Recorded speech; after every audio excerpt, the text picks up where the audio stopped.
بەناوی خی گەورە سڵاوتان لەبێت بینەرانی بەڕێز و خۆشەویست ناکۆکەکانی پارتی ویکێتی لەسەر شاری کەرکووک بەردامە و بە فەرمانی سەرۆک وەزیرانی عێراقیش لیوایەکی تایبەتی سەر بە ئەنجومەنی وەزیرانی عێراق لە شاری کەرکووک جێگیر کراوە. بە میوانداری بەڕێز ڕێبوار تاڵەبانی سەرۆکی ئەنجومەنی پارێزگای کەرکووک بە وەکالەت تاوتوی ئەم پرسە دەکەین. سەرەتا راپۆرتێک دەبینین، دواتر لەگەڵ میوانەکەمان درێژە بەم پرسە دەدەین.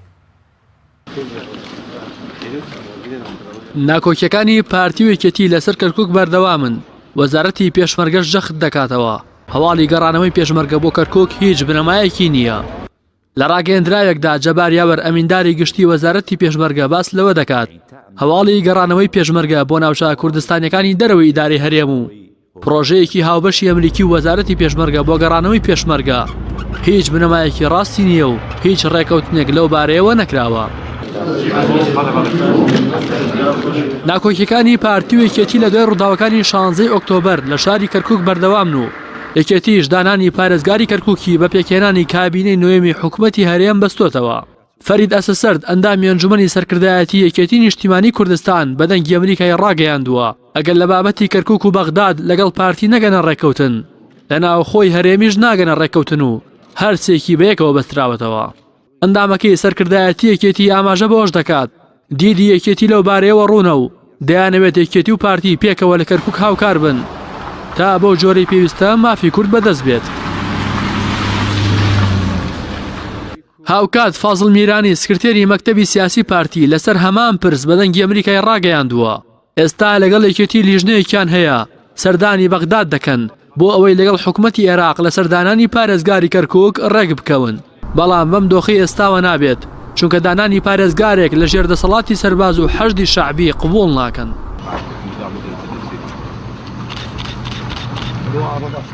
لەلایەکی ترەوە بە فەرمانی عادل عەبدولمەهدی سەرۆک وەزیرانی عێراق فەوجێکی لیوای 61 سەر بە ئەنجومەنی وەزیران گەیشتۆتە کەرکووک و لە جێگەی دژە تیرۆر دۆسیەی ئەمنی پارێزگاکە دەگرنە دەست. لە دوای ڕووداوەکانی 16 ئۆکتۆبەری ساڵی 2017 ناکۆکی گەورە لە نێوان پارتی وێکێتی لەسەر دۆخی کەرکووک هاتە ئاراوە و تاوەکو ئێستاش بۆ دانانی پارێزگارێکی کورد بۆ شارەکە و کاراکردنەوەی ئەنجومەنی پارێزگای کەرکووک نەگەیشتونەتە ڕێکەوتن.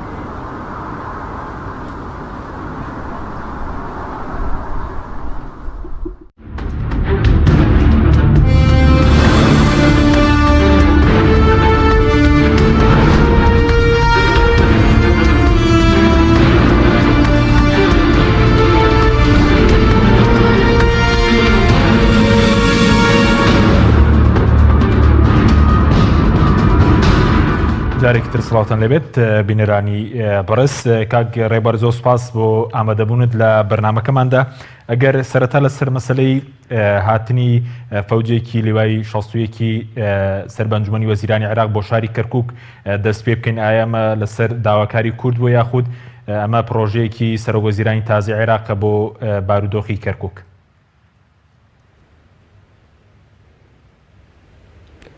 وای لەو بوارەیە داوای لێبردن نەکەم، زۆر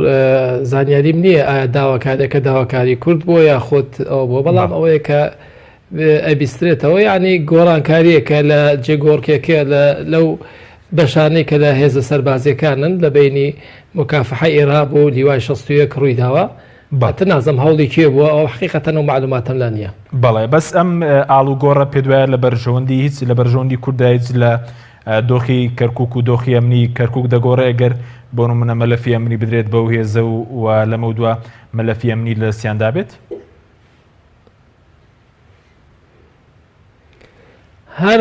هەر کارێک هەر هەوڵێک لەلایەن هەر لایەنێک بدرێت بەبێ هەماهەنگی لەگەڵ ئیدارە و ئەنجومەنی پارێزگای کەرکووک سەرکەوتن بەدەست نهێنێ. بەبیرتان دێ کاتی خۆی بەتەمابوون ئۆپراسیۆنی دیجلە بێنە شاری کەرکووک لەبەرەوەی ئەنجومەن و ئیدارە پێکەوە بە کۆی دەنگ وتمان نابێت هیچ هێزێک بێتە ناو شاری کەرکووکەوە بۆی هیچ فیتنەیە دروست نەکات. ئەوە بۆ ماوەیەکی زۆر چەند ساڵێک نەمانێشت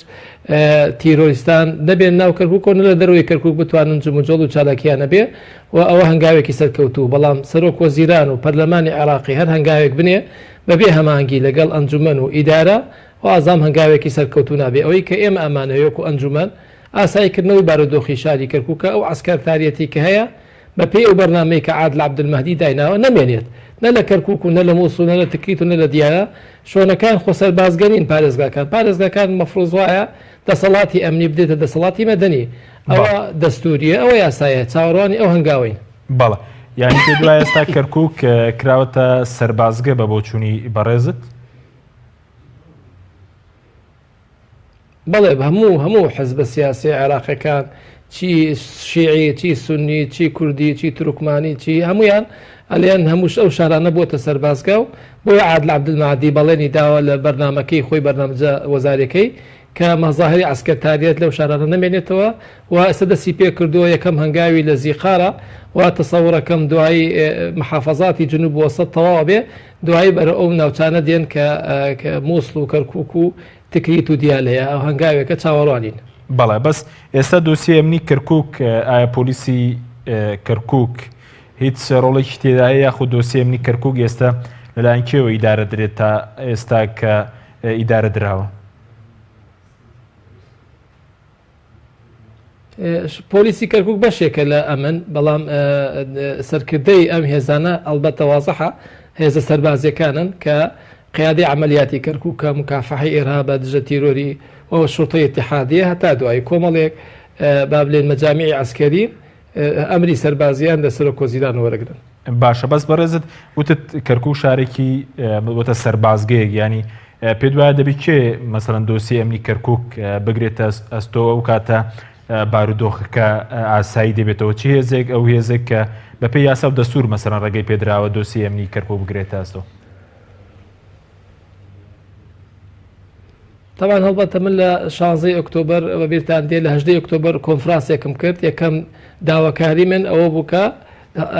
دەسەڵاتی ئەمنی ڕادستی سوڵتەی مەدەنی بکردرێ واتە پۆلیسی کەرکووک تەسلیمی قایدی شوڕتەی کەرکووک بکرێ و تاکم ئێستاکەش لەسەر ئەو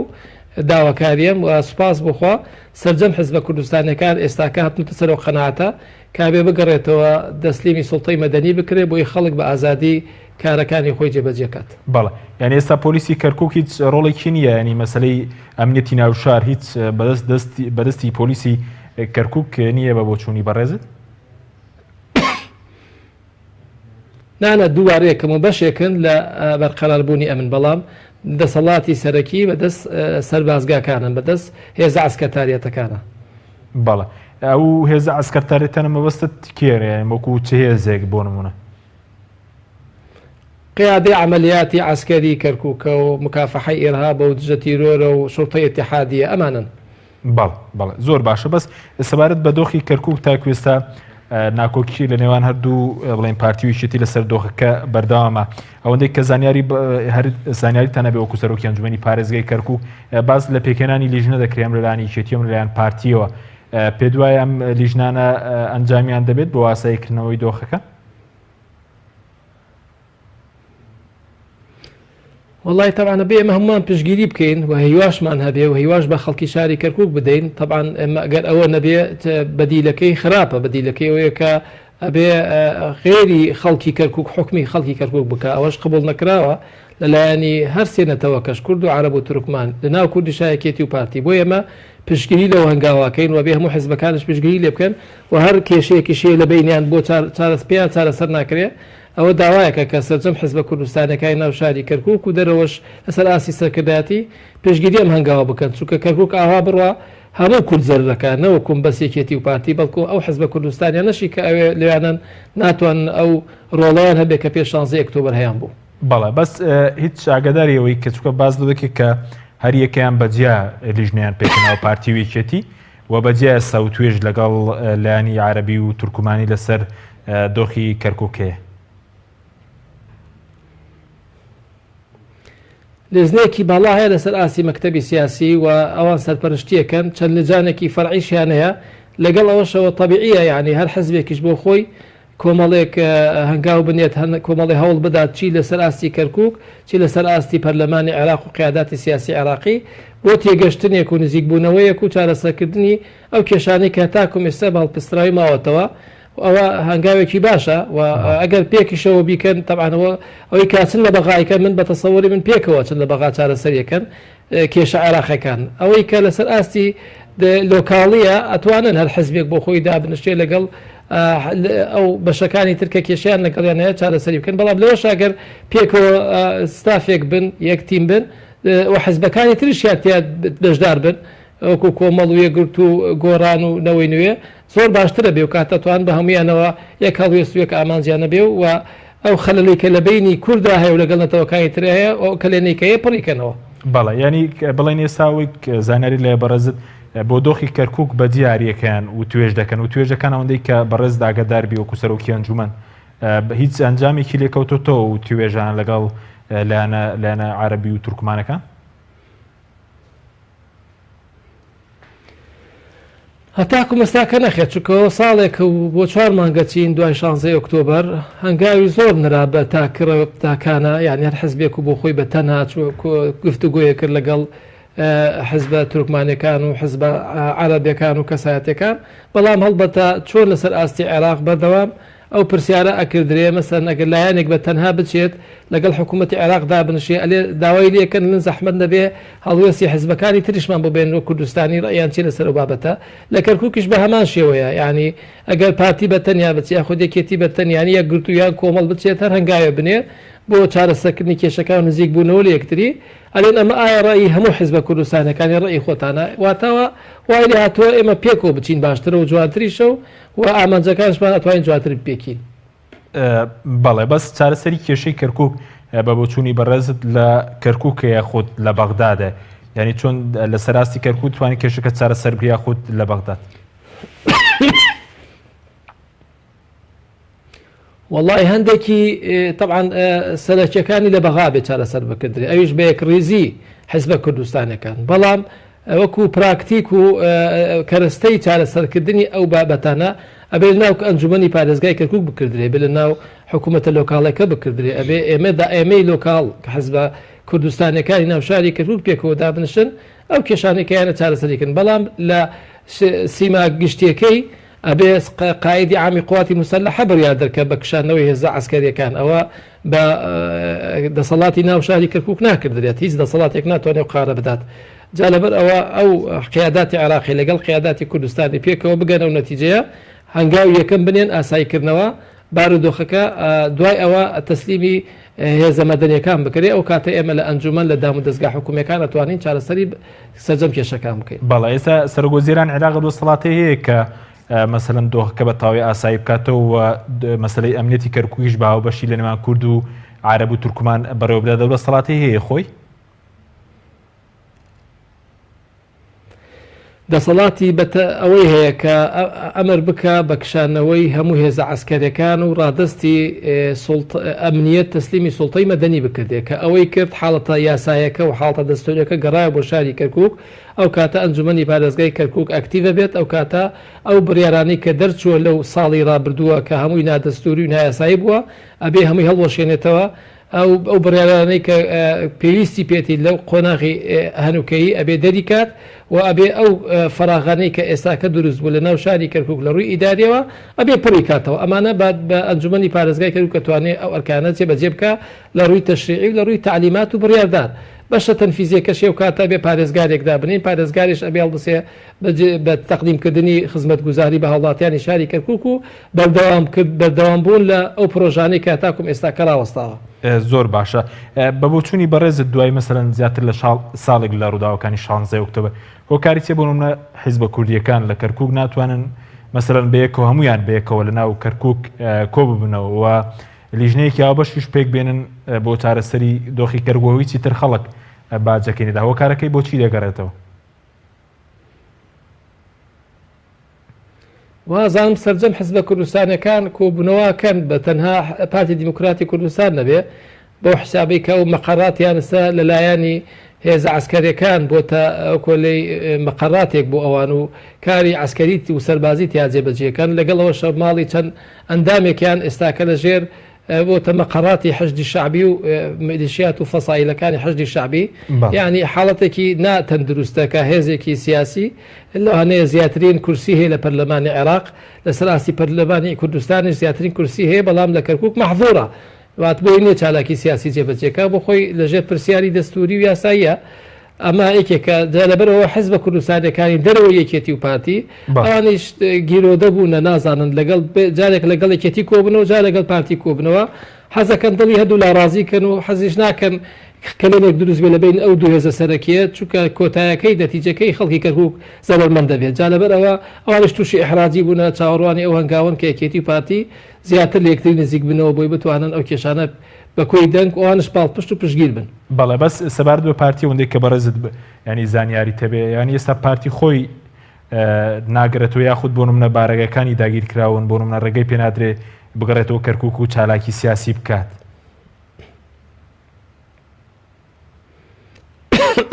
ئەوەی خۆک و هەڵوێست هەڵ خۆیانک و یەکەم شت داگیر کراوە مەقەڵاتیان ئەوە هەموو کەرکوچیەک ئەگای لێە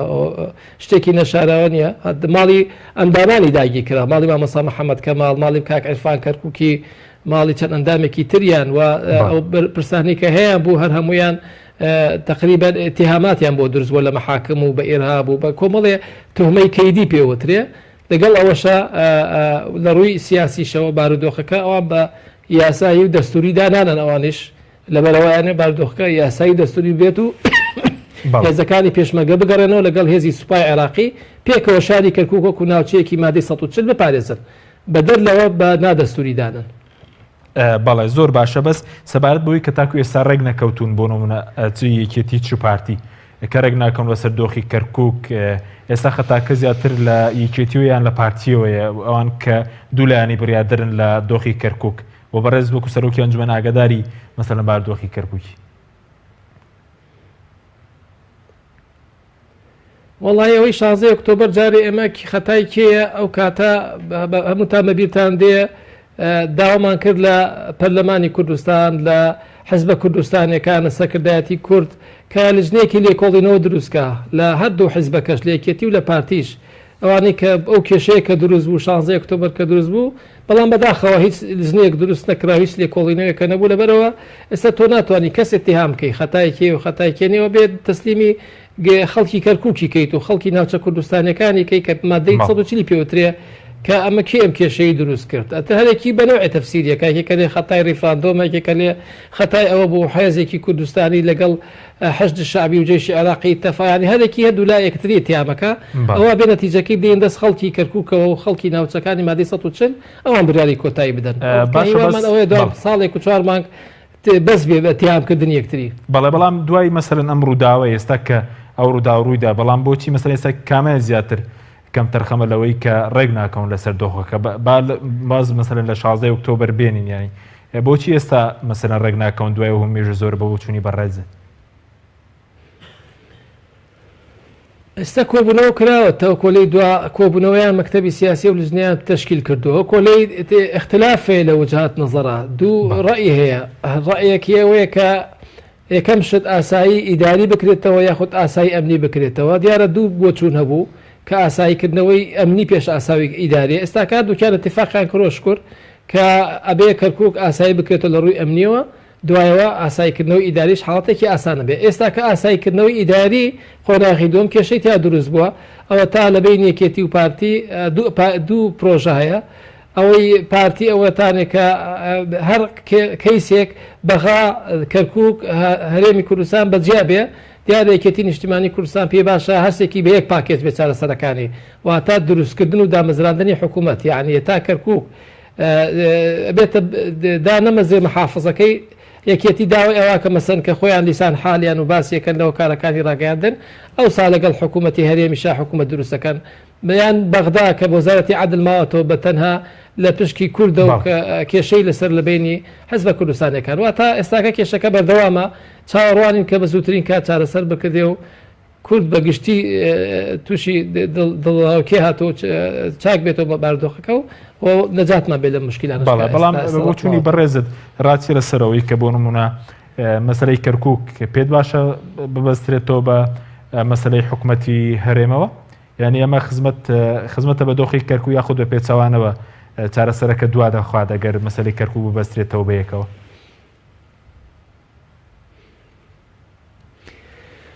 من ئەبێ وەکو سەرۆکی ئەنجومەن قسەی خۆم بکەم نەوەکو وەکو بۆچوونێکی سیاسی وەکو سەرۆکی ئەنجومەن ئەو بارودۆخەی لە کەرکووکەیە من لە 18 ئۆکتۆبەر وتومە بارودۆخێکی نادەستوری و نایاساییە چونکە جێیش بەکارهێنراوە بۆ چارەسەرکردنی کێشەیەکی سیاسی کە لە بینی هەرێم و لە بینی بەغا بووە و مادەینۆ ئەوە لێ نابێت هێز بەکار بدێنرێ بۆ چارەسەرکردنی کێشەی سیاسی واتە ئەوەی لە کەرکووکە گوزەرێ لە 16 ئۆکتۆبەر تا ئێستاکە هەر هەمووی نادەستوری و نایاساییە جا لەبەرەوە تا ئەو بارودۆخە دەستوری و یاسایی نەکرێتەوە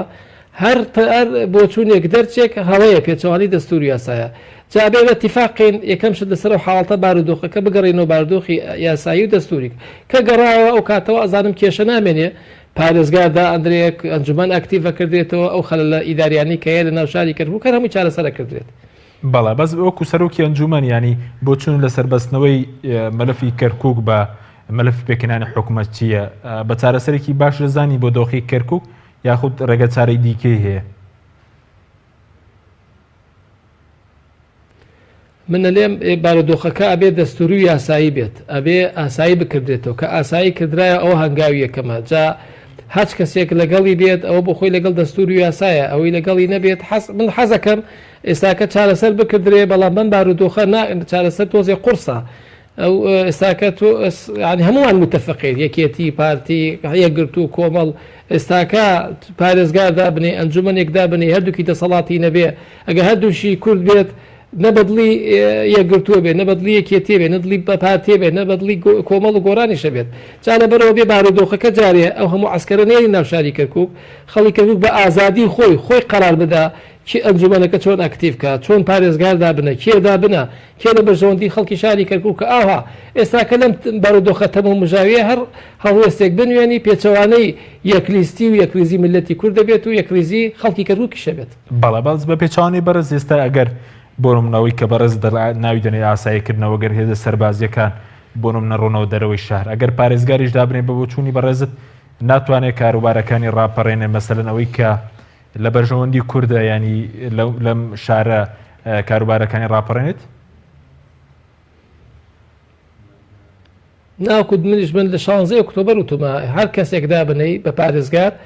لەژێر فشاری عسکەتاریەت هیچ دەسەڵاتێکی دابێ بە دلیل ئێستاڕاکار جمهوری خۆ محافظی کەرکووک کە بەڵام هیچ دەسەڵاتێکی نییە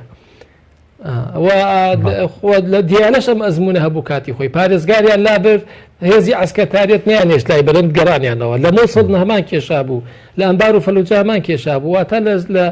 ئێستاکە سوپاس بۆخوا کاک سعدی پیرەش دووبارە ئەوش لە تەسریحی خۆی لە وتەبێژی یەکێتی نیشتیمانی لێ محافظێک لەژێر پۆستالی عسکەری نابێت یعنی هەموو متفقن پارتیش وا لێ باوە ناکەم حیزبەکانی تریش پێچەوانی ئەم هەڵوێستە بن بەڵێ بەس بەرە زووتت عێراقان جمهوری ئێستا خۆی دەسەڵاتی نییە بەڵام باس لەوە دەکرێت کە مەسەرەن چەندین بڕیاری دژی کورد دەرکردووە ئێستا پێ دوای دەسەڵاتی نییە لە کەرکووک لە ئەوەی کە بەڕێزت ناوی دەنەی لەژێر دەسەڵاتی عسکەری دێ دەسەڵاتێکی جزئی هەیە دەسەڵاتێکی جزئی ئیداری هەیە جزئی یعنی کۆی کەیتۆ لەگەڵ هەموو دەسەڵاتی پارێزگار کە پێوترێت لێپرسراوی یەکەمی ئەمنی شارەکە ئەو دەسەڵاتەی نییە ناتوانێت یەک ئەمرێکی ئەمنی دەرکا بەبێ قائیدی ئەمەلیاتی کەرکووک جاوار بۆ خۆی کێشەیە کە یەکێک دەسەڵاتی ئەمنی نەبێت دەسەڵاتەکانی تر هیچ نییە بەڵ ینی بۆی لای خەڵک ڕوون بێ بە دیاریکراوی پارێزگار لە حاڵەتی یاساییدا چ دەسەڵاتێکیە بۆ من لە کەرکووک لە بارودۆخی یاساییدەوە ئێستا مەسەلەن پارێزگاری کەرکووک چ دەسەڵاتێکیە لەم بارودۆخی ئێستا بەپێی دەسەڵات بەپێی یاسای برێمەری هەفتاویە کە ئێمە ئیشی لەسەر ئەەکەین پارێزگار وەکو ڕئیسی وزەرایە قائیدی عامی قوواتی مسلحەشە وەکۆلەی ڕئیسی سوڵتەی ئەمنی ئەو شارەشە ئێمە بچووکە بە هەفتاوێکی بریمەر کار دەکەین بە یاسای 2008 تێماکرایش بێ بە هەمان شت پێوترێ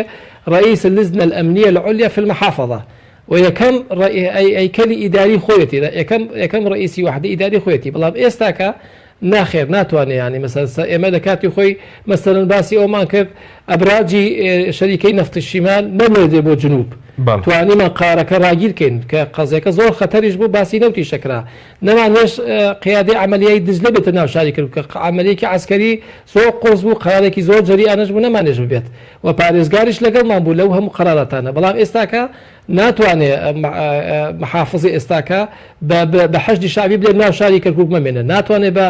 شۆڕتەی ئیتیحاد بێت دەرچوو ناو شاری کەرکووک بۆ ئەو دەسەڵاتانە هیچی نییە بەڵێ بەس ئێستا لای سەرۆکی ئەنجومەنی پارێزگای هەمان کاتە لە بواری پرۆژەشە ناتوانێت یەک پرۆژێ جێبەجێکە بەبێ ئەنجومەن بەڵێ سەرۆکی ئەنجومەنی لای سەرۆکی ئەنجومەنی پارێزگای کەرکووک ئێستا ڕاکان سعید جبوری پارێزگاری کەرکووکە یان دکتۆر نەجمەدین لای بەڕێزدان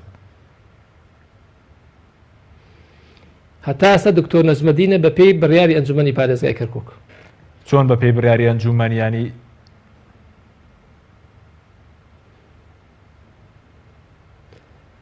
کاتی خۆی ئەنجومەنی پارێزگای کەرکووک کە بڕیارێک دەرچوو لە پەرلەمانی عێراقەوە بۆ لابردنی ئەنجومەنی پارێزگای کەرکووک بە کۆی دەنگ ئەو بڕیارە ڕەت کردەوە و بە پێی یاسای هەفتاوێکی بریمەر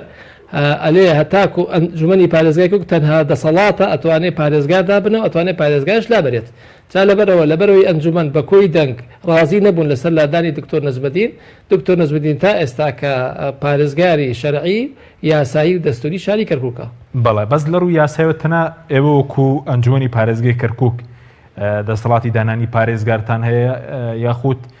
سەرۆکوەزیرانی عێراقیش دەسەڵاتێکی نییە بۆ نمونە خۆی پارێزگارێک دابنێت تەنها دەسەڵاتی پارێزگای کەرکووکە لە ڕووی یاسایەوە ئەنجومەنی پارێزگای کەرکووک بە پێی یاسای هەفتاوێکی برێمەر کە ئەنجومەنی پارێزگاری کەرکووک پێی بەستراوەتەوە بە تەنها ئەنجومەن بۆی هەیە پارێزگادانە بە تەنها ئەنجومەن بۆی هەیە پارێزگار نابێت دەسەڵاتی سەرۆکوەزیران نیە بەڵام لە یاسای بستوێکی هەموارکراو سەرۆکوەزیران مشارەکە ئاکات ئەلێ من ئەوە سێ پارێزگارە ڕقم یەکەم ناوێ ڕقم دوم ئەوێ ئەتوانێت تەعانکە ئەتوانێت ئەترازکە بەڵام لە یاسای هەفتاوێکی برێمەر ئەو تەعانەشی پێ نەدراوە باشە بەس وەکو سەرۆکی ئەنجومەنی پارێزگای کەرکووک کە بەڕێزت لە هەولێر دادنیشی ئێستا هیچ پەیوەندیەکت مەسەلەن لەگەڵ ئەندامانی ئەنجومەنی پارێزگای کەرکووک لە شاری کەرکووک یاخود لەگەڵ ئەو پارێزگارێک کە بە وەکالەت دانراوە هیچ پەیوەندێکتان نەبووە هیچ قستان کردووە لەبارەی دۆخی کەرکووک و ئاساییکردنەوەی من بەردەوامم لە ئەرکەکانی خۆم تا ئێستاکە ئیمڕۆ دوابەریدی ئەنجومەنی پارێزگای کەرکووک گەشتۆتە من و داواکاری هاوڵاتیانی شاری کەرکووک لە هەموو بوارەکانەوە هەر کتابێک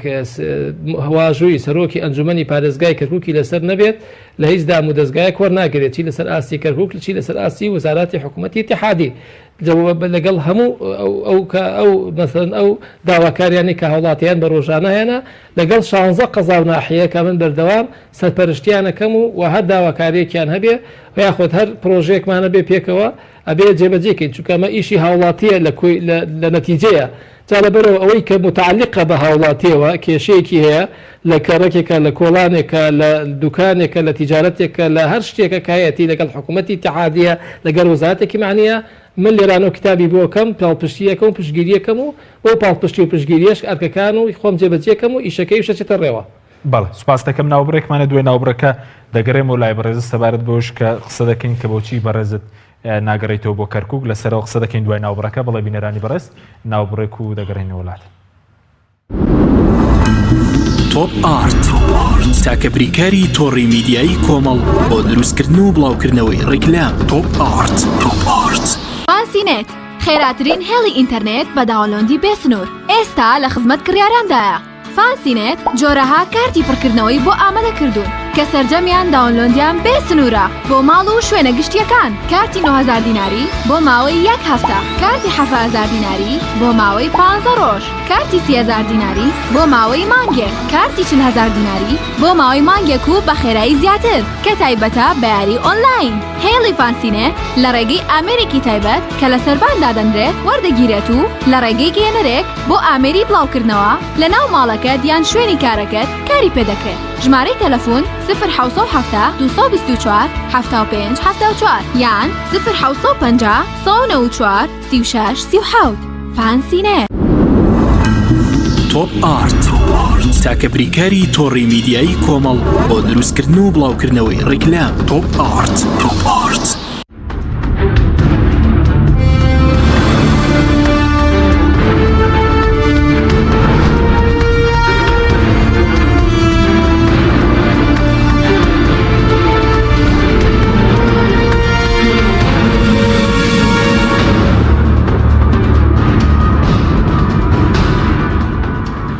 جارێکتر سڵاوتان لەبێت بینەرانی بەڕێز کاک ڕێبواربەر لەوەی قسە لەسەرەوە بکەن کە بەڕێستان بۆچی ناگەڕێنەوە کەرکووک سەبارەت ئێستا هیچ پەیوەندێکی ڕاستەوخۆتان لەگەڵ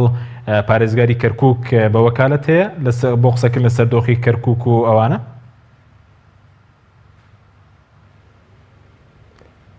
نەخێر بەڕاستەخۆی چینێکی ئەومان نییە لەگەڵ پارێزگاری کەرکووک وەکوتم بارودۆخەکەی نایاسایی و نادەستوریە ئەوەی بە تەنها ئەوەی کە کێشەی هاوڵاتیان بێت و معاملەی هاوڵاتیان بێ لە ڕووی ئیداریەوە کە مافی هاوڵاتیە کە کارەکانی جێبەجێ بن بۆی جێبەجێکەم ئەوەی کە متعلق بە هاوڵاتیەوە و بە کێشەکانی بەڵام غێری ئەوە نەخێت چونکە ئەو پارێزگاری ئێستاکە ئێمە وەکو ئەنجومەنی پارێزگای کەرکووک دەنگبان نەداو لەسەری کە پارێزگار بێ ئەو جێگەری پارێزگارە و ئێستا ئەرکەکانی پارێزگار بە وەکالەت لە دوای 16 ئۆکتۆبر باتەڕێەوە. بەڵ ئێستا بەڕێزت بە پارێزگاری کەرکووکی نازانی بە وەکالەتیش مەبەستم؟ ناخۆی طبیعیە لە کاتی غیابی پارێزگار ئەبێت جێگرەکەی کە ئەرکەکانی جێبەجێ بکات. بەڵێ زۆر باشە بەس قسە لەسەرەوەی کە بۆچی بەڕێستان ناگەڕێنەوە بۆ کەرکووک ئایا هیچ گرنتێک نییە بۆ پاراستنی مثلەن ژیان و ماڵتان یاخود خۆتان ناگەڕێنەوە بۆ کەرکووک؟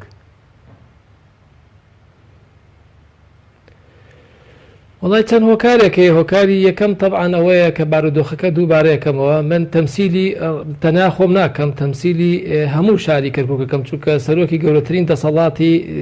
تەشریعیم کە متمانی خەڵکیم پێسپێدراوە لە ساڵی 2005ەوە واتە قەزیەکە متعلق نییە بە منەوە قەزیە متعلقە بەو بابەتی کە ڕوویداوە لە 16 ئۆکتۆبر کە جێیش بەکارهێنراوە بۆ چارەسەرکردنی کێشەیەکی سیاسی پێچەوانی دەستور کارکراوە جا من ئەبێ یەکەم شت دژی ئەو حاڵەتە نادەستوری و نایاسایە ببمەوە ئەگەر بچمەوەتەوە ئەوە لە حاڵی دەستوری یاسایە بێ بە واتای ئەترافم پێکرد ئەوەش ڕووی قانونی و لە ڕووی دەستوریەوە بۆیە من یاداشتێکمدا جەنابی دکتۆر عەبادی لە مانگی 12 بۆی وەڵامە بداتەوە بارودۆخەکە ئاسایی کاتەوە نەیکردەوە دوای ناچار بووم سکاڵام دژی تۆمار کرد لە محکەمەی ئیتیحادی ئەمە بەشێکێتی بەشی دووەمیشی بەشی ئەوەتانێک کە ئەو هێزانەی کاتن ناو شاری کەرکووک ماڵی منیان داگیر کرد و بۆ 3 مانگ بۆ 5 مانگ تقریبا لەژێر چاودێری بوو و 2 سیارەی حکوومەتیان دزی لە ناو ماڵەکەی من کە پەیوەستە بە سەرۆکی ئەنجومەن و سیارەکانی من بووە. ئێستاکە بجگە لە پەیامی تهدیدات لەو بابەتانە لەگەڵ ئەوەشەوە نووسراوێکیان بڵاو کردبوویەوە و پێم گەشت کە من و دکتۆر نەزمەدینیان بە ڕاکردوو یعنی هارب بە ئینفیساڵی و بە ئامر قەبزمان بۆ دەرچوو بۆ حسابی کە دژی لە دەروی قانون کارەکەین لە دەروی دەستور کارەکەین یعنی ئەمانە هەرامووی بەدەر لەوەش کە دەیان کەیسی قانونیان دروست کردو قەزایی کەیدیە لە محکەمەی کەرکووک کە هەر هەمووی سیاسیە ئەوانە هەمووی بربەستن لە نەگەڕانەوە بۆ شاری کەرکووک. بەڵێ یعنی ئێستا ئەگەر گرنتیەکە بێت بۆ پاراستنی خۆتان و سەر و ماڵ و ئاسایشتان دەگەڕێنەوە بۆ کەرکووک یاخود جەنابتی ناگەڕێنەوە بۆرکو یاخود ئەندامی دیکەش هەیە کە نەتوان بگەڕێنەوە کەرکووک؟ سیانزە تقریبا بۆ 15 ئەندامی تریش هەن ناگەڕێنەوە بە کولی بۆ شاری کەرکووک بەدەر لەوە ئەوانەشی کە لە ناو شاری کەرکووکیشن ئەوانش کەسیان لە ناو کەرکووک نین ینی دوای دەوامەکانی لەوانەیە لە هەفتەی ڕۆژێکی یان 2 ڕۆژ دەوام کەن لە بارەکەی ئەنجومەن بەڵام بۆ 2 سعات 3 ساعت و ئەگەڕێنەوە بۆ شارەکانی هەولێر و سلێمانی ناتوان بە بەردەوای بمێنەوە چکە ئەوانش ئەترسن لە گیانی خۆیان و حاڵی خۆیان چکە بارودۆخەکە ناجێگیرە لە ڕووی ئەمنیەوە بە تایبەتی بۆ کورد بۆ بەرپرسانی کوردیش بە تایبەتی بەدەر جەنابتیش ئاگات لێ زیاد لە 30 مدیر دەرکراوە لە شاری کەرکووک زیاد لە دەر مدیرمان لە سجن بووە تەوقیف کراوە یاتا بەردەوامە لەسەر بەرپرسە کوردەکان. بەڵێ ئەندامێکی ئەنجومەنی پارێزگای کەرکووک لە بەرنامەکەی مە میوان بووتی هیچ بەرپرسێکی کورد دەرنەکراوە خۆیان کارەکانیان بەجێشت و هەڵاتون مەسەرەن بۆ هەولێر و بۆ سلێمانی و باسیشی لەوە کردنا دەرنەکراون و بۆ نمونەوەوتی بۆ کاتی موچەر دەگەڕێنەوە کەرکووک.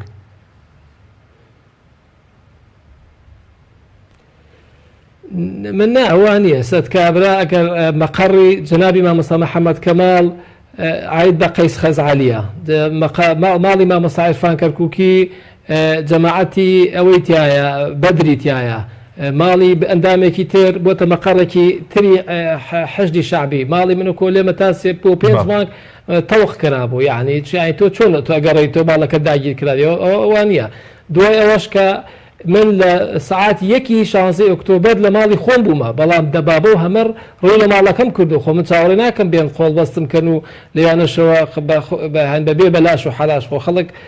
خۆحی خۆی نەدۆزیێتەوە لە پێناوی هیچ شتێکە طبعاً ئێمە دەرکراوی نەوەکم خۆمان نێنەوە ئەگینا ئێستا پێمان خۆشە بگەڕێنەوە ئەو خۆی جوون دیارین بغیری حەق لە قورئانەوە لێ دەرکراوی لە ماڵی خۆمان بێ حەقێک ئاگامان لە هیچ نەبوو ئەوە نەمازانیوە ساعات 5 بەیانەی حەشتی شەعبی و هێزەکانی سوپای عێراقی و میلیشیاتەکان هاتوون ناو شاری کەرکووکەوە نەمەتونەوەرنەوە نەق ئەو ئەندامانی کە لە هەولێر و سلێمانی وتیانە فەرمونون بەخێبێنەوە کەسیش ئاگادار نەکراوەتەوە نەلایەن عەبادیەوە نەلایەن هیچ کەسێکی ترەوە زۆر باشە بەس قسە مەسەلەن ئێستا ئەنجومەنی پارێزگای کەرکووک بۆ نمونە بۆی نەگەڕانەوەی بەڕێست و بۆ نمونە 13 ئەندامی دیکە ناتوانێت کۆبێتەوە مەسەلەن چارەسەر چییە ئەوەیە کە ڕەنگە پرسیاریەوە بکرێ بۆ بەڕێستن دەستبەرداری سەرۆکی ئەنجومەن نابن یاخود چارەسەرێکی دیکەیە بۆ کۆبوونەوەی ئەنجومەنی پارێزگای کەرکووک چارەسەرەکەی یەکەم و کۆتایی ئەوەتانێ بارودۆخی کەرکووک ئاسایی کێتەوە و دەستوری کرێتەوە تا لە هێزە عەسکەریەکان ناو شاری کەرکووک نەمێنەوە ئەگە من دەستبەرداری کارەکەی خۆم بم و 15 کەسی تر دەستبەرداری کارەکانیان بن ئەو کاتە نیسابی ئەنجومەنی پارێزگای کەرکووک ئەو نیسابە نییە کە کاتی خۆی هەبوو کە چلیوەک ئەندامن هەر بۆ خۆی کێشەیەکی قانونی دروستە بێ لەبەرەوە هەر ئەنجومەنەر بۆ خۆی هەر تەجمی دەبێ حەل لەبێ چێکی لێ ناوەنیت جا لەبەرەوە هیچ چارەسەرێک نییە ئیلا چارەسەر یاسایی و دەستوریەکان بە پینە و پەڕۆ ئەم کێشانە چارەسەر ناکردرێت باشە بەس ئەی مەسەلەن چارەسەر چێک ئەنجومەن نەتوانێت کۆبێتەوە ینی ئێستا ئەنجومەن مەسەلەن خۆت ئاگاداری زیاتر لە ساڵێکە مەسەلەن نەیتوانیوە کۆبوونەوەیکی فەرمی بە بەشداری هەموو ئەندامان ساز بکات من تەوان داوام کرد بۆ چەند جارێک داوام کرد بە فەرمی کە کۆبوونەوە بکەین و مستعدیش بووم لەگەڵ هەموو ئەو بارودۆخەیشی کە هەیە کە کۆبوونەوە طبعا هەڵبەتە من داوام کرد لە هەر سێ لیستەکە بەڵام بەداخەوە هەر سێ لیستەکە نەگەشتنە هیچ اتیفاقێک بۆ 2 جار بۆ 3 جار داوای کۆبوونەوەم لێیان کرد جەنابتان کۆمنێنەرتان و پەیامنێتان حاضر بوو لە چەند کۆنفرانسێکیش بەڕاستەوخۆ داوام کرد کە کۆبوونەوە حەستان لێ لە کەرکووک لە قەرەهەنجی لە بەسڕا لە بەغدا لە شوێنێک هەولێر سلێمانی بەڵام بەداخەوە اتفاقیان نەکرد قەراریاندا کۆمەڵێک هەندێک ئەندام کە کۆبوونەوەکان لە ناو قاعەی ئەنجومەنی پارێزگای کەرکووک لە شاری کەرکووک بکردێ ئەوەش بۆ جێی خلاف کە اتفاقیان نەکرد ئەو کوتلانە و ئەو لیستانی کە لە ناو ئەنجومەنی پارێزگای کەرکووکەیە بۆیە تاکوم ئێستا کار وامەتەوە بەڵێ ینی ئێستا هیچ چارەسەرێک نییە ینی تەناوەیە کە ئەنجومەنی پارێزگای کەرکووک پێ دوایە بەم زوان ناتوانێت کۆبێتەوە بۆ مەسەلەی هەڵبژاردننی پارێزگارێکی نوێ من دوو هەنگاوە ئەتوان کۆبنەوە اقتراحی من وەکو سەرۆکی ئەنجومەن ئەوەیە کە کۆبنەوەی بکەین لەبەر ئەوەی کە پارتی دیموکراتی کوردستان وەکوتم ماڵەکانیان مەقەڕاتیان هەمووی داگیر کراوە ئێستا کە ناتوان بگەڕێنەوە ئەتوانن لە شوێنێکی تر کۆبنەوەکە بکردرێ ئەم حاڵەتە حاڵەتێکی ئاساییە کاتی خۆی ئەنبار لە بەغدا کۆبوویەوە مووسڵ لە دۆ کۆبوویەوە یان شتێکی تەبیعیە منش داواکەم لەیان فەرمونون با بچین لە سلێمانی کۆبینەوە یاخود با لە هەولێر یاخود لە دهۆک یاخود لە بەسڕە کۆبینەوە هەر شوێنەکە اتفاقەکەن لەسەری ئەو کات هەمومان کۆبینەوە هەر سێ کوت لەکەش و بڕیارە دێن لەسەر بارودۆخی شاری کەرکووک ئەو کاتە داواکاریەکەمان دەبێتە داواکاری ئەنجومەنی پارێزگای کەرکووک لە سەرۆکوەزیران بە زووترین کات حاڵەتی ئەسکەرتاریەت لەو شارە نێلێت بەڵێ بەس بەڕێزوتت ئێوە دەتوان لە سلێمانیش کۆبوونەوە بکەن بەس پەرلەمانتارێکی پێشوویەتی باسی لەو کردو کە بەڕێزت تەنیا هەولێرتان ماوە کە تێیدا بژین ینی ئەگەر لە سلێمانیش کۆبوونەوە بێگرفت نییە وەکو ئێوە بەکو سەرۆکی ئەنجومەن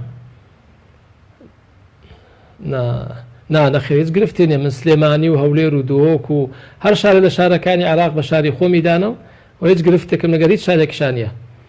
بەڵێ بەس سەبارەت بە پارێزگاری کەرکووک پێشتر بەڕێستان لە دوانێکتاندا بوو کاردانەوەی یەکێتی لێکەوتەوەیەوەی کە بەڕێزت لەسەر چ بنەمایەک باستان لەوە کردبوو کە بەپێی ئێستحقاقی هەڵبژاردن بەرکەوتەی هەڵبژاردن پارێزگاری کەرکووک مافی پارتیە ئەو بەداخەوە کەناڵێک بە تەنها وەیلون للموسەڵینی هەڵبژاردبوو وەکو ئاەتەکەی تەواو نەکردبوو نیوەی قسەکەی منی باس کردووە کە من لەگەڵ با بڵێن ڕادیۆی سەوتی ئەمریکا قسەم کردووە ئەو باسی ئەوەی کرد کە گەورەترین لیستی ناو ئەنجومەنی پارێزگای کەرکووک چییە؟ مش وتومە لیستی برایەتی کەرکووکە. ئەو شتی لەناو لیستی برایەتی کەرکووک گەورەترین حزب چیەکە زۆرترین ئەندامیە؟ من وتومە پارتی دیموکراتی کوردستانە کە لە حاڵی حاضر 13 ئەندامیەیە و حاڵەتەکەش ئەوە بوو لەبەرەوەی کە چەند ئەندامێکی یەکێتی کاتی خۆی چوونەتە پەرلەمان بۆ تێکێکی بۆتە مەحافظ ئەو ژمارەیان کەم بۆتەوە بە پێوی کە چوونەتە شۆنەکانی تر و ئەمەش لەلایەن هەموو حیزبەکان نفسی ئەمان قسەی بنیە کە هەتا یەکێتی نیشتیمانی کوردستانیش بەڕێزەوە ئەوانش نفسی شتیانوتۆ 4 ئەندامیان نەماوە ژماری ئەندامەکانیان کەم بۆتۆ جا ئێستا ئەوتی ئەگەر استحقاقێکی انتخابیە و استحقاقێکی سیاسی هەیە دوو مستەلاحێکی طبیعیە یاساییە لە عێراقا ئەگە بڵێ انتخابات بە استحقاقی انتخابی بێت لەوانە لەسەر ئاستی عێراقش هێزیوە هەبێ زۆرترین کورسی هەبێ ئەو بۆی هەبێ سەرۆک وەزیران دانا سەرۆک کۆمار دانا بەڵام ئەگەوتە اتفاقی سیاسی ناو کاتالێن سەرۆک کۆمار بۆ کوردە سەرۆک وەزیران بۆ شیعە سەرۆک پەرلەمان بۆ سوننیە لە کەرکووکیش بە هەمان شێوەیە ئەگە بێ سەر استحقاقی سیاسی لەوانەیە بڵێنگ ئەم بە پارێزگاکە بۆ یەکێتی بێ یاخود بۆ پارتی بێ یاخود بۆ یەکگرتوو بێ یاخود بۆ جەمعیەتی تورکمانی بێ یاخود بۆ عەرەب بێت ئەوە اتفاقێکی سیاسی پێوترێ ئەو کاتە اتفاقی سیاسی هەمومان رازین بۆ حاڵەتە بەڵام ڕووی استحقاقی انتخابی ئێستاکەشی لەگەڵ لێم لە لیستی برایەتی 13 ئەندام پارتیە 6 ئەندام یەکێتیە 3 ئەندام یەکگرتووە 2 ئەندامیش 3 ئەندامیش ئینە بێلایەنە یعنی ئێستا بەس کاگرێبەر قسە لەسەرەوەی ئەگەر مافی بڵێن بەرکەوتی هەڵبژاردن حساب بکرێ ئەوەی کۆن حساب دەکرێت ئەنجومەنی پارێزگای کەرکووک لە 2005 کە لەو کات هەڵبژاردنە یاخود مەسەلەن یەکێتیش دەڵێ بۆ نمونە ئێمە لە هەڵبژاردننی پەرلەمانی عێراق بۆ نمونە 6 کورسیمان هێناوە ینی کامیان بۆ پارێزگار بە بەرکەوتی هەڵبژاردن حساب دەکرێت ئەوە بە چاوەڕێی هەڵبژاردننی ئەنجومەنی پارێزگای کەرکووکی ئایندە بکەین هەر کەرچێک هەر حزبێک زیاتری هێنا ئەو کاتە ئەتیفا هەر لستێک زیاتری هێنا پارێزگاکە بەو بدەین قەیچێکە زۆر شتێکی طبیعیە بەڵام ئەمە ئەم لستەی ئێمە لیستی 2005 تا ئێستاکە ئێمە باسی ئەنجومەنەکەین باسی پەرلەمان ناکەین پەرلەمان شتێکی ترە بەڵێ بەس مەوەسم ئێستا بەپێی لیستی ئەنجومەنەکە بێت مافی پارتیە بەپێی لیستی ئەنجومەنی 2005 وایە بەڵێ بەڵێ بەڵێ بە حسابی کە 13 ئەندامیان هەیە لە ڕووی ئستحقاقی انتخابی بەڵام نەوەکم لە ڕووی ئستحقاقی سیاسی ئەگە سیاسی باسی کەین شتێکی ترە چونکە ئێمە لە ساکەکە انتخابات کراوە ئەم ساڵ کراوە ئێمە معارەزەی انتخاباتە بووین چونکە لە بارودۆخێکی نادەستوری و نایەسایی کراوە واتە ئەو 6 کورسی کە یەکێتی نیشتیمانی کوردستان بەدەستی هێنا ئێمە پیرۆزباییمان یەکە من تاقە کەس بووم کە یەکەم کەس پیرۆزباییم لەو 6 کورسیە کرد کە چونکە کورد 6 کورسی بەڵام لە هەمان کاتیشە سکاڵام هەبوو دژی تورکمان و عەرەب چونکە ئێمە مافمان 9 کورسی بوو ئەو کاتە 9 کورسیە 3 کورسیەکەی تر لەوانەیە کۆمەڵ و یەکگرتوو گۆڕان بووایە ئەو کاتە حاڵەتەکە نەوەیەکی ترە بوو لەوانەیە پارتیش بەهاتایەتەوە مۆزاییکەکە بگۆڕایە ئەو کاتە لەوانەیە 4 ئەندامی یەکێتی بووە 3 ئەندامی پارتی بووە لەوانەیە 2 ئەندامی کۆمەڵ بووە یەکێکی گۆڕان بووە یعنی ئاها نازای حاڵەتەکە چۆن نەبوو ناتوانێت تەوەقعی بکەیت یعنی ئەو انتخاباتی کە ڕوویدا 6 کورسیمان هێنا 6 کورسەکە مستحقی ئێمە نییە ئەمە کەنا ئێمە لە 2014 هەشتمان هێناوە لەوانەیە ئەم جارە نەمان بێنایە ئەوەش بۆ پەرلەمانە نەک بۆ ئەنجومەن بەڵێ بەس مەوەسمەوەیە ئەگەر ئێمە وەکو بەرکەوتەی هەڵبژاردن حسابی بکەین پەرلەمانی عێراق هەرچەندە چەند کورسی تەوێ پەیوەندی بە دانانی پارێزگارەوە نیە وایە نەخێر علاقەی بە ئینەوە نیە علاقەی بە پارێزگارەوە نیە کورسی پەرلەمان بەڵێ بەس سەبارەت بە دانانی پارێزگارێک ینی بۆ کەرکووک بۆ نمونە پارتی دیموکراتی کوردستان باز لە پارێزگاری چی بێلایەن دەکات یەکێتی خۆی داوای دەکات کە پارێزگارەکە لە خۆی بێت ینی بەڕێز ئەزمموی کەرکووکت بینیوە ینی کامیان ئێستا بۆ دۆخی کەرکووک باشترە پارێزگارێکی بێلایەن خو پارێزگارێک کە هێزێکی مەسەرەن هێزێک پشتیوانی بکات والله ما ئەمێنێتەوە سەر اتفاقێکی سیاسی هەر پارێزگارێک تا بندرێت بتوانێت دەستور جێبەجێ کات ینی هەر کەسێک بێت لە هەر حزبێک بێت لە هەر نەتەوەیەک بێت ئێمە پشتگیری لێکەین و پیرۆزبایی لێکەین یعنی من پارێزگارێکی کوردم بۆ چییە گەر نەتوانێت مادەی 140 جێبەجێکە پارێزگارێکی کوردم بۆ چییە نەتوانێت دیفاع لە مەفەکانی کورد نەکە من پارێزگارێک مەوێت دیفاع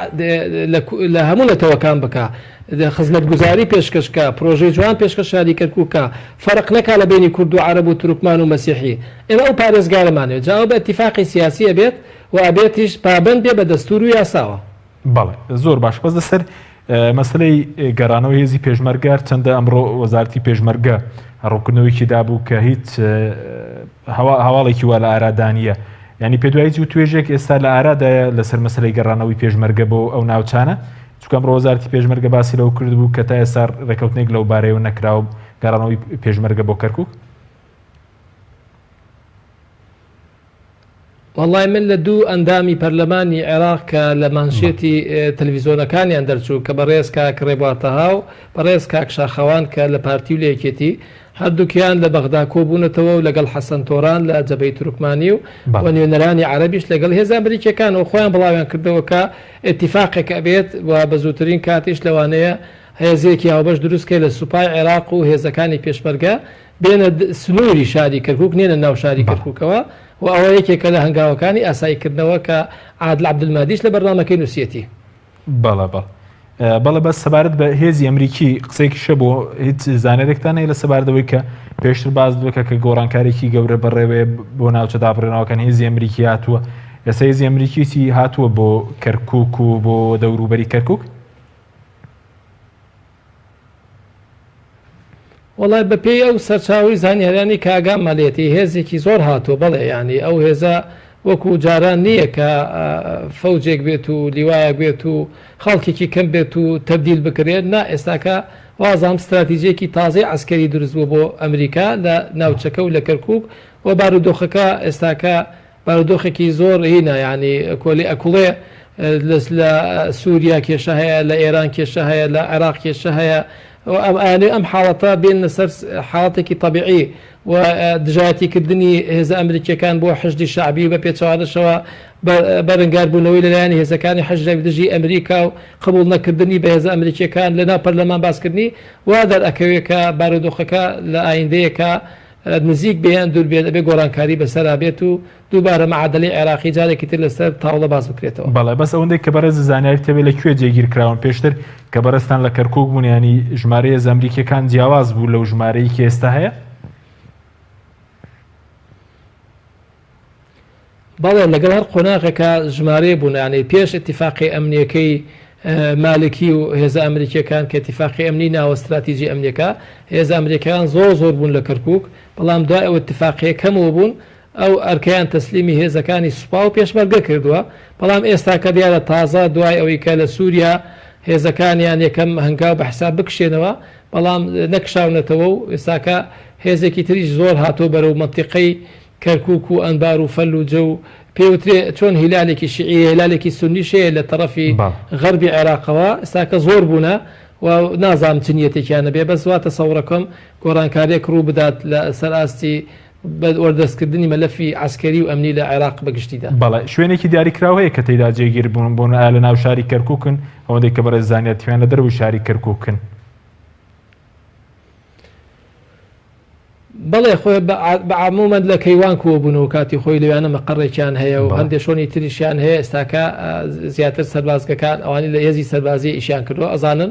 لەو مەناتقانە کۆبوونەتەوە یعنی بە پێی دوای جموجۆڵیشیان هەیە گۆڕانکاری بە مەواقعەکانیشیانەکەن. بەڵێ ئەی سەبارەت بە داعش هۆکاری چیە کە باز دەوێتێک کە لە ناوچە دابڕێنراوەکان داعش سەری هەڵداوەت یاخود چالاکی زیاد بووە هیچ مەترسێکی لەسەر ناوچە کوردیەکان هەیە مەسلەی ئەم زیادبوونەوەی چالاکیەکانی داعش؟ وەڵاوە تاکی چونکە پێشووتر هەماهەنگیەکە بوو لە ڕووی عسکەریەوە لە بینی هێزەکانی سوپا و هێزەکانی پێشمەرگە و با بڵێن پانتایی مادەی 140 هەر لە شنگالەوە بگرێت تەلعفەرەوە تا ئاگاتە جەلەولا و سعدیە و خانە قینونەوە هەر هەمووی بەدەستی هێزێکی هاوبەش بوو وەکو ئەلێ ئەهلومەکە ئەدرا بشعبیە کو پێشمەرگە ئیزانی چۆن شەڕ بکات لەگەڵ داعش و شەڕی با بڵێن پارتیزانی بەڵام ئێستاکە کە هێزەکانی پێشمەرگە نەماون هێزێکی نامۆ هاتۆ تا ئەویانەوە لە جنوب و وەسەتی عێراق هاتوونە ئەوە ناتوانن ئەو تەعاملە بکەن لەگەڵ داعشە و نازانن کلێنەکانی چۆرە بۆیە دزاکەنن ئەو شارەکانی ناوچەکانی مادەی 140 و چالاکی جۆرە جۆر جێبەجێ ئەەکەن بەداخەوە کە سوپای عێراق و هێزە عێراقەکان ناتوانن بەرەنگاری بوونەوە بۆ ئێستا کە گەڕانەوەی هێزی پێشمەرگە زەڕورەتە لەم کات و ساتەیە بۆ پاراستنی گیانی هاوڵاتیان بەگشتی و نەتەوەی کوردیش بە تایبەتی. بەڵێ سوپاس دەکەم دو پرسیارم بە کورتی ئەگەر بەڕێزت خۆت تشت پەیامەیەکت هەبێ سەبارەت بە مەترسیەکانی بەردەوامبوونی ئەم دۆخەی کەرکووک هیچ کاریگەری مەترسێکیە بۆ سەر ئەو سەرژمێرەیەکەوە باز دەکرێت لە 2020 بەڕێوە بچێت ئەگەر دۆخی کەرکووک چارەسەر نەکرێت سەبارەت بهێنانی عارەب بۆ شاری کەرکووک؟ بەتاکیت ڕۆڵێکی گرنگێ بێ بارودۆخ ئاسایی بکردێتەوە ئەبێ خەڵکی کەرکووکی ڕەسەن بگەڕێتەوە شوێنەکەی خۆیان بە پێچەوانەوانشی وافدن عەرەبی وافدە و یان خەڵکێکی نامۆن هاتوونەتە ناو شاری کەرکووک یاخود نازەحەکان ئەبێ بە زووترین کات بگەڕن شوێنەکانی خۆیان بە پێی مادەی 140 بۆی تەغییری دیمۆغرافی لەم شارات ڕابۆستێ و ئەوەی کە لە مادەی 140 باسی لێکراوە ئاساییکردنەوە و ئیحسا و ڕێفراندۆم بە سەقفێکی زۆر کورد جێبەجێ بکردرێت. بەڵێ زۆر سوپاس بۆ بەڕێز ڕێبوار تاڵەبانی سەرۆکی ئەنجومەنی پارێزگای کەرکووک بە وەکالەت کە لە شاری هەولێرەوە لەگەڵ ماوەی زۆر سوپاس بۆ بەڕێستان. سوپاس بۆ ئەوی بینێرانی بەڕێز، سوپاس بۆ هاوکارانم تا بەرنامێکی دیکە خواتان لەگەڵ.